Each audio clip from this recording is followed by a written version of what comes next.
life still goes on. Like those things still have to continue. Paychecks stop. And so, what's going to help replace that income? Remember, we talked to a lady one time who was a millionaire one day, and then their husband passed away, and then it was broke the next day because she had no access to the account. And they have kids. It's like, well, who's going to take care of them? Is there daycare involved? Is the other person going to have to give up their career and change? These are not things you can do overnight. I remember doing the claim paperwork and filing it. All right, so we're back here today. This will be 13? 13 already. Already, right? I think our 10th episode went out today. Wow. Which, milestone, 10 episodes. We've been doing this consistently. That's right. That's exciting. Yeah. Next week, we're talking to somebody very special, which I'm excited to do. Do a couple episodes with him. Mm-hmm, yep, I'm looking forward to it. Yes. But today, you'd sent me a few ideas of what you wanted to talk about, and I thought, although, we've touched on a few of the things we're going to talk about today before, throughout our previous episodes, but we haven't fully in-depth talked about them. And I think you said it before we even started recording that these are very emotional topics for people. Yeah. And although some people may think they have it figured out, a lot of people have opinions about, how to best go about doing some of these things and take care of their family and their future and their now. Yes. And, we say it in everything, but it's always good to reevaluate things. Right. And good to take in new perspectives, even if 50, you don't agree with 50% of it, there's still something you can get out of it. Sure. So, I guess I'll hand it off to you, and you can talk about, what you wanted to touch on today, and we can start the conversation. Well, we wanted to look at today, I think, 3 different ways to protect your family from the unexpected. And this is a conversation about, putting yourself in a situation where you have to envision, as a dad, I have a family. If something had happened to me last night, what's the state of my family today as a result? What are the consequences of that? What are the things that the family has to think through? And so we talk to a lot of people in our practice about things like life insurance and protecting their household in the case of the unexpected. And the conversation it's an interesting conversation to have with people, because you have those who come to you seeking it out because, for example, I have had numerous number of people who have ended up in our office talking about life insurance after coming from a funeral. Oh, really? Yeah. That would make sense. They come from a funeral, they schedule an appointment, and within a day or two, they're in your office saying, you know what, we have to do something because, and then you hear why that event, aside from the obvious, we saw someone pass away, it made us think of our mortality, yes. But more times than not, you hear stories about, well, we were watching our, I can think of an example right now. They came to my office. They had come from a funeral of one of his best friends, and his best friend was married, had children, and he was watching the family go through not only the loss of their loved one, but in the aftermath of the financial choices and the other things that they had to take care of. And he says, and it was a mess because there was no planning. And that's unfortunately the time most people learn what good planning could have looked like. Because beforehand, I never want to envision myself or my family going through something like that. It isn't easy. It's an emotional thing. And so, those experiences, were very, for me, were very enlightening to remind myself of the conversations that I need to continually have with my clients for these very reasons. And so we talk about life insurance, and as one of the big things, because there's a lot of people who will listen to this and be like, I don't even believe in life insurance. Right. Yep. They don't. There are people that are very anti. Yep. It's fine. I get it. I understand some of their reasons behind it, but hey, just hear us out today then maybe there's some things to consider why you might want to have this as a part of your plan. What are some like of the biggest? I mean, you've been doing this for a while. What are some of like people who don't either subscribe to the idea of life insurance or are just like kind of iffy about it? What are like the biggest arguments that you oftentimes hear? Well, one comes from, I think, a place of avoidance. Right. It's not going to happen to me. Mm-hmm. It's too expensive. Okay. I think those would be the top two. They always hear, oh, and if something happens to me, I always hear the people who always say, yeah, they can just take me and bury me out in the backyard and I'll be fine. And because how their viewpoint of it is that some people will say it's death insurance, it's not life insurance, right? Because they're envisioning it about their personal demise. Life insurance is not about me. It's for other people. It's for those that are left behind, right? So life insurance is not about death. It's about love. It's one of the last great gifts you can give to your family if something happens to you. Right. Either expectedly or unexpectedly. Right. Right. So then the next question is, well, why? Why would they need that from me or if something happened to me, right? Well, because, there's several reasons why, but 52%, I think, or 52, 53% of families who, if they have a loved one pass away, they will report, oh, wait, let me get this right. About 52% of Americans have life insurance, but it's 1 in 3 families, if something were to happen to the primary caregiver, would be in a financial hardship within 1 month and bring financial chaos to their family. Right, because they just lost either the income or that money, or like depending on, we'll talk about estate planning, but depending on if they put stuff in their will, money can get locked up and then they can. I remember we talked to a lady one time who was a millionaire one day and then their husband passed away and then it was broke the next day because she had no access to the accounts. Yep, exactly. And so life insurance is nice. Right. Yeah. Yeah, she definitely was going to take time for her to get access to any funds at all. Mm-hmm. Or life insurance can provide that balm, if you will, yeah, very quickly, much more quickly. And so, there's this free website out there. I think it's called lifehappens.org, something like that. I don't think it's .com. I think it's .org. But basically on there, it is about the power of life insurance in families and also testimonials from families who didn't have it when their loved ones passed away and them telling their stories of what they went through. Oh, yeah. And it's very powerful. And it's a free website. It's not ours. It's public domain, but it's a great resource. I had a conversation too with somebody who, another common misconception, they'll say, well, yeah, I have insurance like through my employer, which they might have a benefit through their health insurance. They might have disability and maybe some life insurance as part of the benefits package, which is great. And it can be a lot less expensive if it's through a group plan. Most people have between $100,000 and $250,000 of coverage.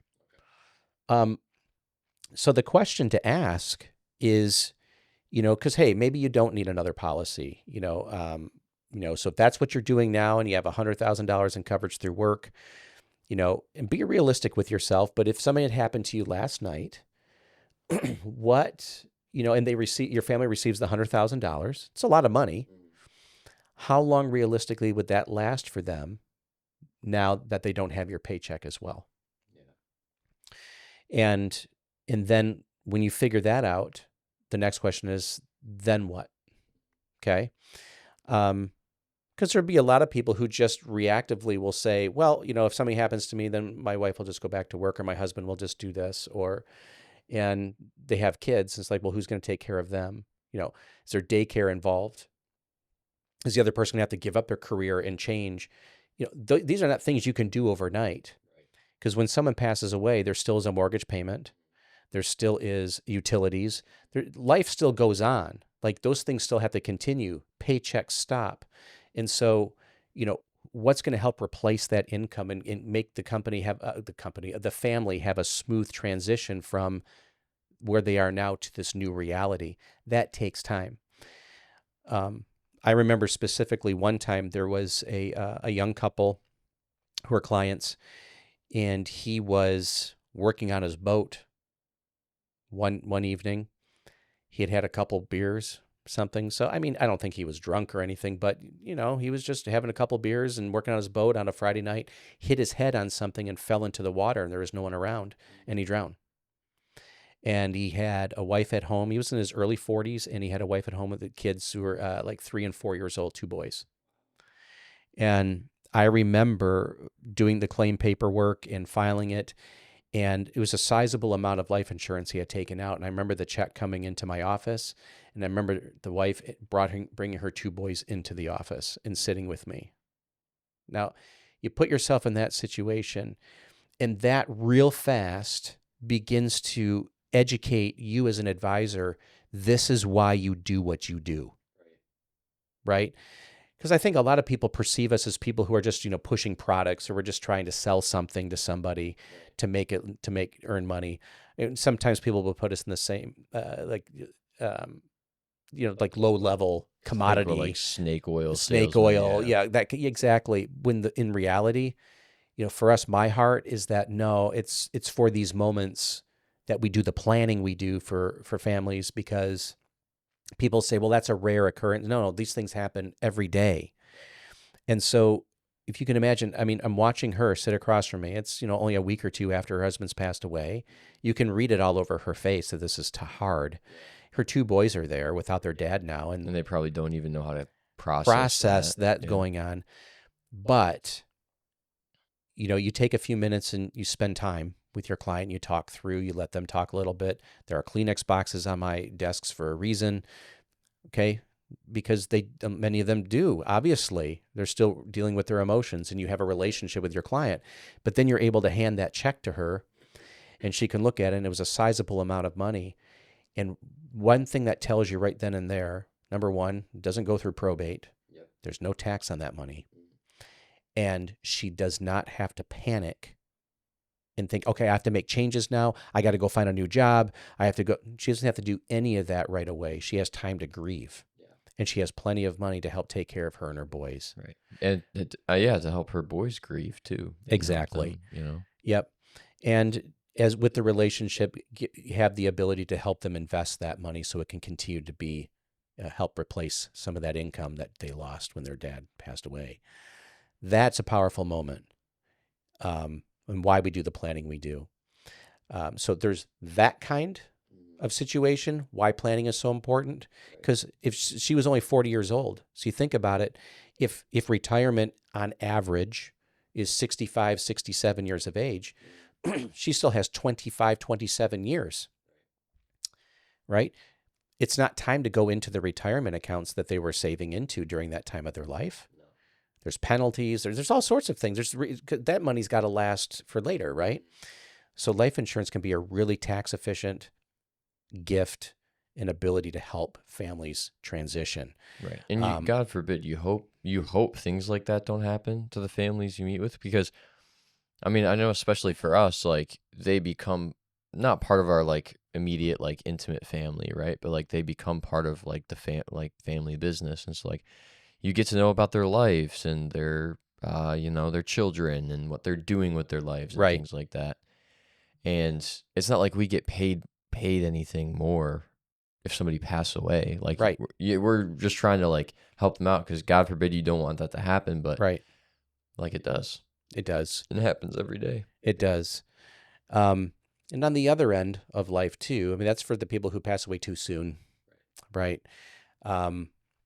There are those who, maybe live a long, full life, but still give life insurance to their family because it's a great wealth transfer tool. Yep. A tax efficient tool. Mm-hmm. I mean, now there's so many rules around inheriting IRAs for non-spouse people. You got 10 years, you got to take it all out, you got to pay all the tax on the money, and the amount of money you're handing off to your family is your favorite uncle's getting a good portion of that, and they're getting what's left over. Life insurance is a great way to make families whole. So, I just think it's a great part of your conversation to have with your advisor, with your loved one, to make a plan to make sure that there's enough there, because there are ways to do it.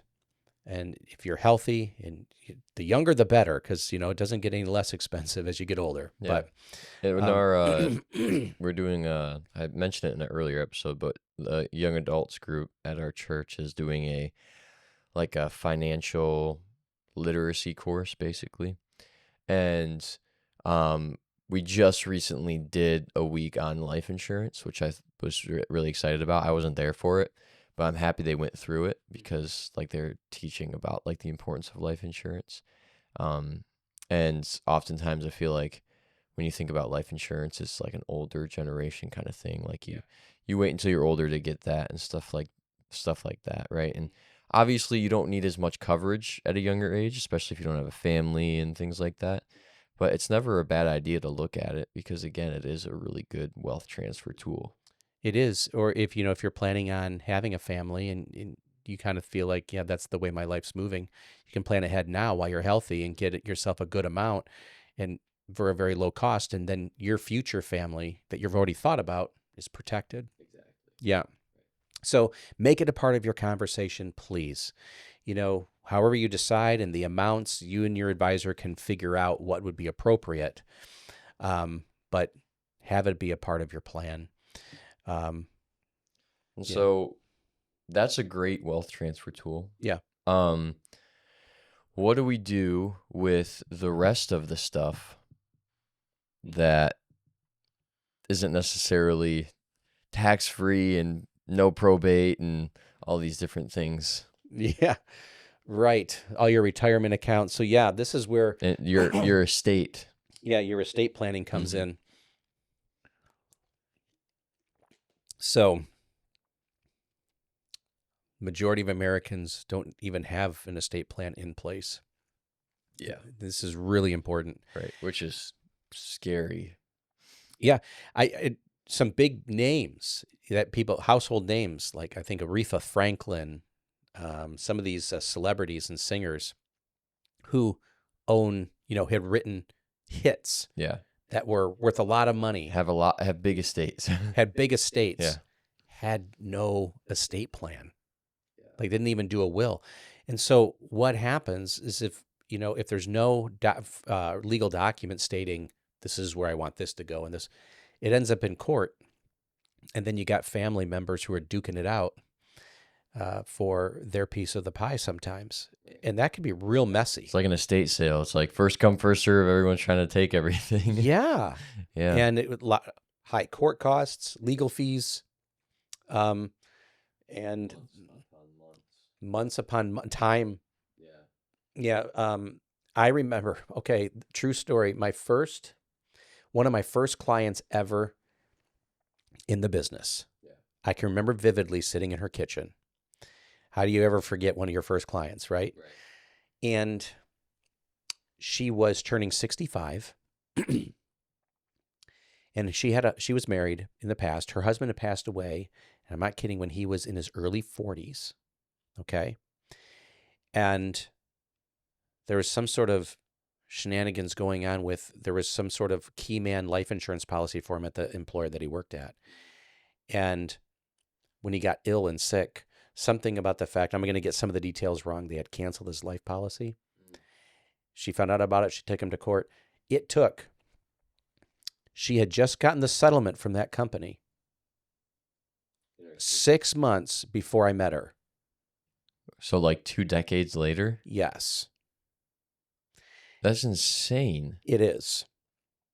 And she's like, well, I finally got it just in time for retirement. That's actually crazy. Yeah.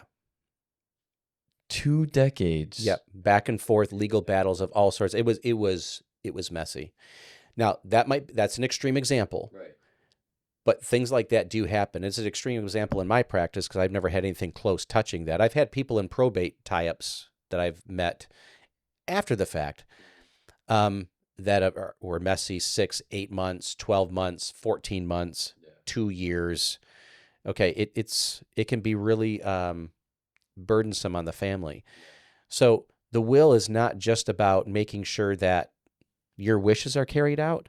It's also about giving your family less of a burden to make transfer of things much easier and less complicated. because it can be a tough process. Because while you're taking the big sleep, Yeah. your family's working away trying to figure out your stuff. But you would be surprised how many people I meet who will say, well, they'll have to figure it out. Mm-hmm. And I'm like, wow, it's a huge burden to put on people. It is a big burden. And it's normally always the people who have had to do it for their parents. Yep. Who come in and are like, you know what, I'm not doing that to my kids. Yeah. Because they went through the experience. Yep. Right? Mm-hmm. Some people own properties in other districts. They own it, again, we're in Michigan, so if you own property up north, Mm-hmm. right? Yep. And then you're in another county down here where your primary residence is, sometimes you might have 2 probate courts to go through if you don't have that property figured out. I can only imagine if like they live in a few different states or whatever and have, oh my Lord. Yeah. And so the estate documents are there to help with communication because you're no longer there to say, oh, that's not what I meant. Right? So whether you have a living trust that still speaks for you or you just have wills and powers of attorney, right, and all those things, transfer of property, you're going to want those things in place. And I highly recommend that once you get your estate plan in place, that to have a time to sit down with your family while you're alive and go through it with them. We talked about it last week. Yeah, and explain it to them. Go through and have that conversation because then everybody will know. There's no confusion, and if maybe someone in your family's like, oh my gosh, you're only giving me that much. Maybe someone has a problem with something, work it out, you have a chance to work through things, make adjustments. But then everyone knows. And then when the day comes where they have to execute the plan, it's a lot less of a burden because you'll find that a lot of people don't talk about it and the kids are finding out everything after the fact and have to figure it out. You can do that, but I highly recommend that you do it and you have conversations while you're living if you can. Yeah. And part of your estate planning is your advanced directives and power of attorney as well. Yeah. Right? Right. Yeah. Right. Advanced directives, your health power of attorney. If you can't be there to make the health decisions for yourself because you're incapacitated, who speaks on your behalf? Same on the financial side. Who makes the decisions financially for you if you can't pay your light bill or make a financial decision? If you're in long-term care and who's doing all that for you? Those documents are crucial. Yeah. And you always say, I've heard you say it a million times, but you always say it's a good idea to keep those two separate. The health and the financial? Health and financial. If you can, yes. There are some people who don't. That's fine. Because, there's some families who are like, no, we're all good. We have great relationships. And, I trust my clients to know their families better. Right. But you'd think you know somebody until. Yep. But if you can keep them separate, it's always a good idea. Yeah, I think so. Don't leave your family behind a burden or a problem that isn't necessary. Right.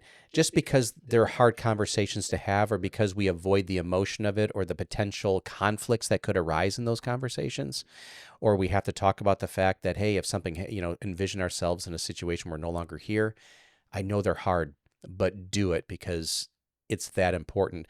If we feel like it needs to be avoided, it probably means it's even more important than we think it is. Right. Yeah. Yeah. So don't leave it to chance. Mm-hmm. Yeah. Yeah. Please. Yeah. Please exactly. Don't. And there's, people are afraid of the expense of life insurance, afraid of the expense of doing their estate documents.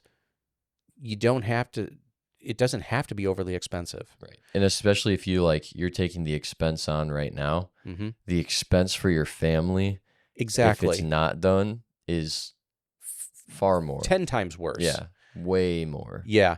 I think, what was it? Probate court on average can take like 6 to 18 months on average, and can take 3 to 8% of the estate in value, in cost. Yeah. So what's that cost versus paying for estate documents? It's not even close. No, not even close at all. Yeah, exactly. Yeah, get them done. Yeah. Get them done. But so for the people that are still alive today, what is it? Nearly 60% of Americans can't cover a $1,000 emergency expense. Yep. Without going into debt. Exactly. So on the living side here, I know we're talking about the end of life things and whatnot, but on the living side, we talked about it several weeks ago in the savings jar and the 5-jar thing. is to have liquidity on hand for emergencies. The $1,000 emergency, it's really a staggering statistic. But like my stepdad would always tell me, save when it hurts. Yep. Even when it hurts, save. Put the money away. It's true. Yeah. It's so true. Yep. Because you never know when something's going to happen. Exactly. Right. And going into debt is, when you can avoid it, do it. Yep. If you can avoid it, do it. Yeah. But no, setting up money markets, savings accounts, maybe even just having some cash on hand that you have in an envelope in a safe or something in case you're in a situation where maybe you're in a disaster area. I mean, people, you would see on the news sometimes Tornado Alley, or there's a hurricane, and people got to get out of town. Yep. It's always good to have an envelope of cash you can take your family and go out of the area, out of that place of danger, and you have something there just to take care of yourselves in the interim until you can get back to, back to regular life again. Yep, along with a few fake passports and aliases. Of course, just in case you need. Just in case, Yep. yeah. Mm-hmm. So if you have if Jason Bourne is your friend, espionage. Yep. Yep. Mm-hmm. Yep. That'd be a great thing to also look into. Yeah. Mm-hmm. Yeah. I'm glad you brought that up. Yeah, we would just suggest that for everyone. Yeah. Yeah. Yeah. I'm glad you brought that up. Yeah. Very helpful. So, if any of these messages were resonating with you today as the listener, and you want just to have a conversation about your estate plan, maybe have your life insurance that maybe you do have some, want it reviewed, or talk about better saving strategies, in the show notes here, there'll be a link. You can get our calendar. You can book a 30-minute consultation with Caleb and I. Be more than happy to walk with you through these things. Walk with you through how to do fake passports. Yep. IDs. Currency exchanges. Currency. Yeah. Right. Anything you need. Exactly. Anything you need. Yeah. But we really appreciate you watching today. If you can subscribe, if you haven't yet, hit the subscribe button there and the notification bell. We'd love to keep us in your household week after week with new messages and content. And thanks again for attending the Legacy Life Podcast.